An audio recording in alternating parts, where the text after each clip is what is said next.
Assalamualaikum warahmatullahi wabarakatuh. Perkenalkan, nama saya Juanda Trisaputra dengan NIM 1062300007, Prodi Hukum Tata Negara 3A. Di sini saya akan memaparkan video dari mata kuliah Hukum Pidana yang diampu oleh Bapak Muhammad Aiman SHMH, yaitu makalah dari kelompok 6 tentang kriminologi.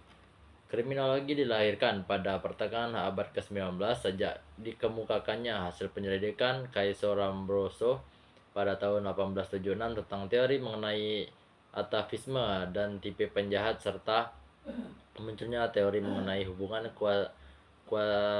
kausalitas bersama Ingrovery sebagai tokoh aliran lingkungan dari kejahatan. Kriminologi pertengahan abad ke-20 telah membawa perubahan pandangan. Kriminologi menyelidiki kausa jahat dalam masyarakat, kemudian mulai mengalihkan pandangannya kepada proses pembentukan perundang-undangan yang berasal dari kekuasaan negara sebagai penyebab munculnya kejahatan dan perubahan masyarakat.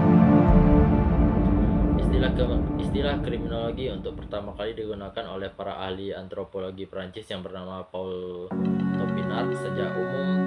Secara umum, istilah kriminologi identik dengan perilaku yang dikategorikan sebagai suatu kejahatan. Kejahatan dimaksud di sini adalah suatu tindakan yang dilakukan orang-orang atau instansi yang dilarang oleh suatu undang-undang. Pemahaman tersebut di atas tentunya tidak bisa disalahkan dalam memandang kriminologi yang merupakan bagian dari ilmu mempelajari suatu kejahatan. Perbedaan dan persamaan kriminologi dengan hukum pidana. Kriminologi atau ilmu kejahatan merupakan disiplin ilmu sosial mempelajari kejahatan dalam perspektif ilmu sosial. Kriminologi disebut sebagai ilmu mempelajari manusia dalam pertentangannya dengan norma-norma sosial tertentu, sehingga kriminologi juga disebut sebagai sosiologi penjahat. Kriminologi berusaha untuk memperoleh pengetahuan dan pengertian mengenai gejala sosial di bidang kejahatan yang terjadi dalam masyarakat, atau dengan perkataan lain, mengapa orang melakukan kejahatan. Sedangkan hukum pidana atau criminal law sebagai disiplin ilmu normatif mempelajari kejahatan dari segi hukum dan atau mempelajari aturan tentang kejahatan. Dengan perkataan lain, mempelajari tindakan yang dengan tegas disebut oleh peraturan perundang-undangan sebagai kejahatan atau pelanggaran yang dikenai hukuman atau pidana.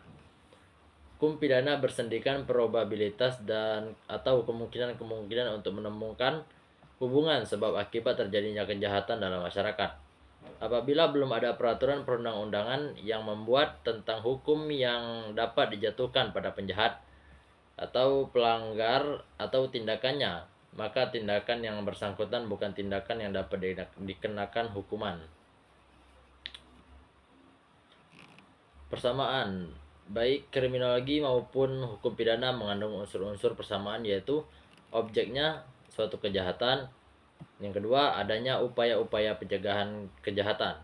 Sedangkan perbedaannya, kriminologi ingin mengetahui apa latar belakang seseorang melakukan kejahatan. Pertanyaan yang timbul adalah mengapa Mr. X melakukan kejahatan. Ingin mengetahui apakah Mr. X telah melakukan kejahatan.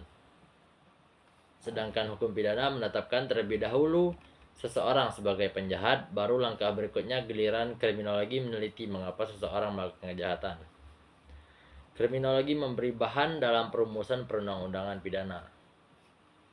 Sedangkan hukum pidana, pengertian kejahatan telah dirumuskan atau dikodifikasikan dalam KUHP pidana dalam KUHAP. 3. Hubungan kejahatan dan kehidupan masyarakat. Aliran sosialis yang dalam kiprahnya mendukung teori-teori Karl Marx yang didasarkan diantaranya mengatakan bahwa kejahatan merupakan salah satu produk dari suatu sistem ekonomi yang buruk, terutama dari sistem ekonomi kapitalis. Oleh karena itu, Bunger mengatakan bahwa tidak hanya personalitas sampai di manufaktur ekonomi mempunyai pengaruh terhadap kejahatan, tetapi juga sampai di mana suatu sistem ekonomi melalui sebuah lapisan masyarakat akhirnya menguasai seluruh kejahatan. Mungkin hanya ini yang dapat saya sampaikan. Kurang dan lebihnya saya mohon maaf. Wabillahi taufiq wal hidayah. Wassalamualaikum warahmatullahi wabarakatuh.